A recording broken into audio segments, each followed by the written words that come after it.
So সকলোৱে September release কৰিম, সকলোৱে চাব ৰৈ বিনালে।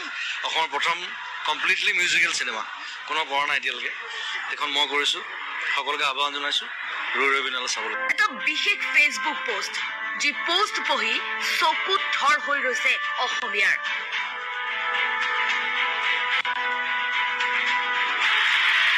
জুবিন গাৰ্গৰ ছবি ৰৈ ৰৈ বিনালেৰ ট্ৰেইলাৰ চোৱাৰ পিছতে এই ফেচবুক পোষ্ট।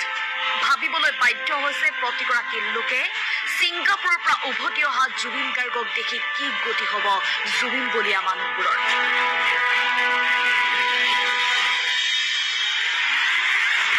আকৌ পুৱাৰ সুখত চিঞৰি চিঞৰি কান্দিম।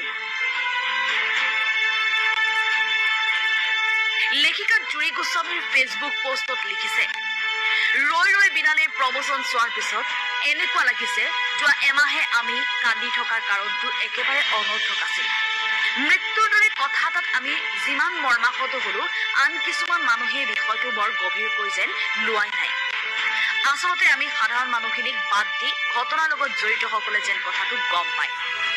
এখন চিনেমাৰ প্ৰমোচনৰ বাবেহে যেন এই গোটেই নাটকখন কৰি আছে। নাটকৰ লগত সমগ্ৰ পৃথিৱীক সাঙুৰি লোৱা হ'ল। নহলে কেনেকৈ কোনোবাই ক'ব পাৰিলে SITৰ ৰিজাল্টত যি ওলাব সেয়া আমি ভাবি থকাতকৈ বেলেগ। কেনেকৈ পাৰিছে কেমেৰাৰ আগত হাঁহি হাঁহি বাইক দিব। মৃত্যুৰ সময়ৰ একো ভিডিঅ' আমি চাবলৈ পোৱা নাই। পানীত উপঙি থকাটোৰ পিছত এটাও ভিডিঅ' নাই কিয়? শেষত যদি গম পাওঁ কফিনৰ ভিতৰত জুবিনৰ মমেৰে বনোৱা ডেমি চৰিত্ৰ এটাহে আছে। আচল জীৱন্ত জুবিন ৰৈ ৰৈ বিনালেৰ মুক্তিৰ দিনাহে অসম পাবহি। এনেকুৱা হলে কি কৰিম বাৰু আমি? আকৌ পুৱাৰ সুখতে চিঞৰি চিঞৰি কান্দিমেই আমি। আৰু লেখিকা জুৰি গোস্বামীৰ এই ফেচবুক পোষ্টৰ পিছতে এতিয়া প্ৰতিগৰাকী অসমীয়াই তাকেই যেন বিচাৰিছে, ছিংগাপুৰৰ পৰা জুবিন কুশলে ঘূৰি আহক অসমলৈ আৰু আহি আকৌ কওক মই উভতি আহিলো।